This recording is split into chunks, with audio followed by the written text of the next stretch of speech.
இந்த first century library அப்படிங்கிற இந்த யூடியூப் சேனலை சப்ஸ்கிரைப் செய்யாதவங்க தயவுசெய்து சப்ஸ்கிரைப் செய்துவிடுங்க. இதில் ஹோமியோபதி சம்மந்தமான பல மருத்துவ குறிப்புகள், பல மருந்துகளுடைய தகவல்கள் எல்லாமே பதிவு செய்யப்பட்டிருக்கிறது. கண்டிப்பாக பழைய வீடியோக்களெல்லாம் பாருங்கள். எந்த ஒரு அறிவியல் முன்னேற்றமாக இருந்தாலும், மருத்துவம் சம்பந்தமான, விஞ்ஞானம் சம்பந்தமான எந்த ஒரு விஷயமாக இருந்தாலும், அது தர்க்க ரீதியாக, அறிவியல் ரீதியாக அது நிரூபிக்கப்பட்ட ஒன்றாக இருக்கணும். எல்லாவற்றுக்கும் மேலாக அது எதிர்கால சந்ததியினருக்கும் தொடர்ந்து பயன்படக்கூடிய அளவில் இருக்கக்கூடியது தான் ஒரு மருத்துவம் என்று சொல்லலாம், ஒரு விஞ்ஞான கண்டுபிடிப்பு என்று சொல்லலாம். இந்த ஹோமியோபதி மருத்துவத்தை யார் கண்டுபிடிச்சது அப்படிங்கிற ஒரு விஷயம் ஒன்று இருக்குது. ஒரு சில உதாரணங்களை நான் சொல்கிறேன். என்னுடைய தாயாரை எடுத்துக்கொண்டோம் என்றால், எங்களுக்கு சின்ன வயசில் தோலில் சில அரிப்புகள் ஏற்படும் பொழுது கண்டங்கத்திரி அப்படிங்கிற ஒரு கத்திரிக்காயை பறிச்சுட்டு வந்து அதை சின்ன சின்ன துண்டாக நறுக்கி கந்தகத்தில் அதை வறுத்து அதை அந்த கந்தக களிம்பை கோழி இறகால அதை எங்களுடைய தோலில் எல்லாம் தடவி விடுவாங்க. சரியாயிரும். அடுத்து அந்த கத்திரிக்காயை இளஞ்சூடாகவே இருக்கும். அந்த கத்திரிக்காயை எடுத்து எங்களை சாப்பிட சொல்லுவாங்க. அந்த கந்தகம்ங்கிறது உங்களுக்கு தெரியும். கந்தகங்கிறது ரொம்ப சூடான ஒரு பொருள்.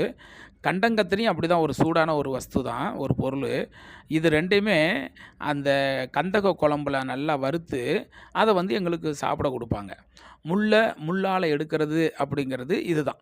அடுத்தது தொண்டையில் எங்களுக்கு சில நேரத்தில் தொண்டை கட்டிருச்சு, பேசவே முடியலை அப்படின்னா, நைட்டு தூங்க போகிற நேரத்தில் சுண்ணாம்பு, அதாவது வெத்தலை பாக்கில் போடுற அந்த சுண்ணாம்பு இருக்கு இல்லைங்களா, அதை களிம்பு மாதிரி பேஸ்ட் மாதிரி ஆக்கி அதை தொண்டையில் தடவி விடுவாங்க. சுண்ணாம்புங்கிறது எவ்வளோ பெரிய ஒரு சூடான ஒரு பொருள்.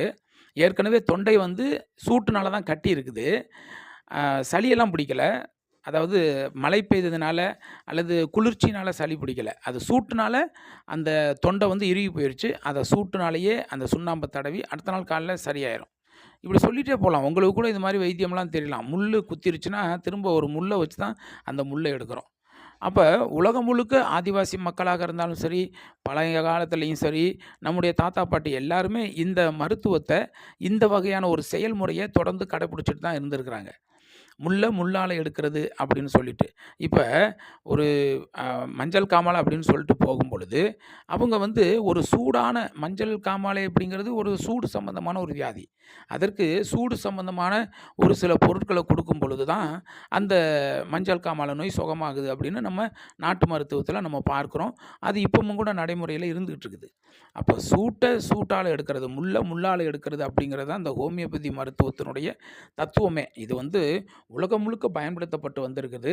நாளை இன்னும் அடுத்த பதிவில் இதை குறித்து இன்னும் விரிவாக பார்க்கலாம்.